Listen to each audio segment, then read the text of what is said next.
The Detroit Lions made a risky move, and it's something that we have to be aware of and just be realistic about. So we're going to talk about that. Plus, we're going to look at some now that OTAs, minicamp's done, we can really look at some of the players that stood out, and we can really be excited about going into this season. If you're new to the channel, we're Detroit Lions fans, and this channel is all about the Detroit Lions. So if you're new, watch a couple videos, hang out, and then subscribe. But if you've watched a few videos by now, would love if you would subscribe to our channels. We are up over 20,000 subs. Okay, here it is.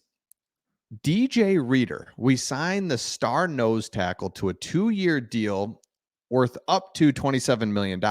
However, he's still rehabbing a torn quad.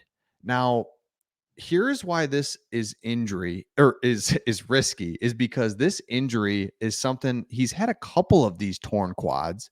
He's older, and for the idea that the Cincinnati Bengals would just let him walk away for what seems like a pretty manageable deal tells me that this guy is somebody that they feel concerned with as far as could re-injure it. What's his availability? He's getting older. And so why it's risky is because the Lions absolutely need a nose tackle, another defensive tackle to go alongside Alim McNeill. And this is who they picked, which I love it, right? But at the same time, it's risky because if we lose DJ Reader to another injury, another long-term injury, it could be really damaging to the team because we don't have anybody else. We're waiting on Broderick Martin. We're waiting on some of these other guys to develop on the interior, but this is a real deal guy pro that we have, but it's really risky. So here's what Dan Campbell said. Reader will be one of those guys who will be a decision on when he's ready to start practicing. So he said training camp, he's probably not going to be ready for training camp. And Dan Campbell's very honest about this. When he says he's not going to be ready, like he's not going to be ready. So what does that look like? Does he miss a couple weeks? His torn quad happened in December. It's not like it happened early in the season. It happened right at the end of the season. Reader is no stranger to the injury, tearing his other quad in 2020. But a year later, he turned in one of the best campaigns of his career. He said earlier this offseason he expected to be ready by week 1 when the Lions host the Rams. He said last quad injury, came back, went to the Super Bowl, got a sack in the Super Bowl, balled out. It's the same confidence here. That's why I tell you that you never let people paint the vision of what you see in the mirror. Never let anybody paint your picture. You know who you are. You see it every day. Look at yourself. You know how you feel. Be confident in that. And I couldn't be more confident in where I'm going to be. So both quads have been torn. So hopefully they heal. He's older because Alim McNeill said, man, when I think about myself alongside DJ Reader, all I think about is destruction. It's like, dude, seriously, this is the missing piece. If you had to tell me, all right, Lions, you can only fix 2 things in your team, 2 things. You'd be like defensive tackle and corner, and that's exactly what the Lions did. They got the defensive tackle. Now, defensive end would be another one, I guess, too, if we were a perfect world. But that other big-time player, so the fact that you can get DJ Reader is like, okay, you're really excited about it, but also have to be real about the fact that he's torn both quads and he's older now. So here's what Alim McNeill said. I've been watching DJ since I was younger. It's crazy to play with him now. I've been watching DJ for a long time, being from Greensboro, watched him through Clemson, Houston, everywhere. So it's wild. I just see destruction. So Alim McNeill, without help, same with Hutch. We kind of talk about those two because when you talk about defensive ends, you got one defensive end and the other, and then same with the defensive tackle. You need a defensive tackle, and then you have got a partner inside with you. Both of those guys, Hutch and McNeill, didn't have help on the opposite side of them, and they both turned out huge seasons. McNeill had 5 sacks, 6 tackles for loss, 10 quarterback hits, a really good PFF grade, good for 7th in the NFL in defensive tackles. So he stands to benefit the most from DJ Reader's addition.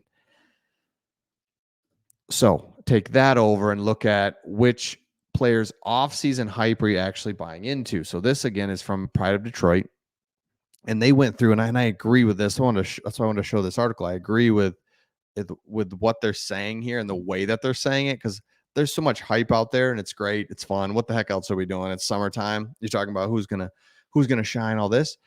It's like, all right, no, seriously, down to it. Like, these are the guys that we got to see, and I can't wait to see them. So here was his answer. Despite there being rampant, unrealistic optimism this time of year, absolutely, there are players whose promise in the spring actually translate into the regular season. Last year, it was clear Brian Branch, Sam Laporta were the real deal. How about this year? I came away very impressed with two cornerbacks who could be CB1 this year, Carlton Davis and Terrion Arnold.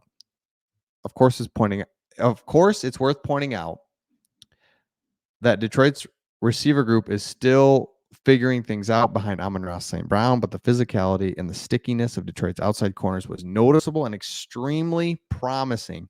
It's the second straight offseason the Lions really attacked the position, but this group feels better and deeper. Huge. Okay, so what's crazy is that Carlton Davis and Terrion Arnold, we know what the Lions want to do defensively. They want to play man-to-man when it's not all the time, but when it's 3rd and 7 and it's like, hey, all right, what are we going to do? This is what it is. It's man coverage. And they'll mix in stuff and they'll blitz and all that. But so that's what the Lions are going to fall back on. So what happened last year was all of a sudden Cam Sutton couldn't cover anybody. The other side, CB2 is just nothing. It's like, oh my gosh. And so here the Lions are not able to cover. And that's what, right? And they play man coverage. So it would have been one thing if they're in a zone scheme and the whole defense is, but it's like, no, we want to man up, make it hard on the quarterback and make him make tight throws.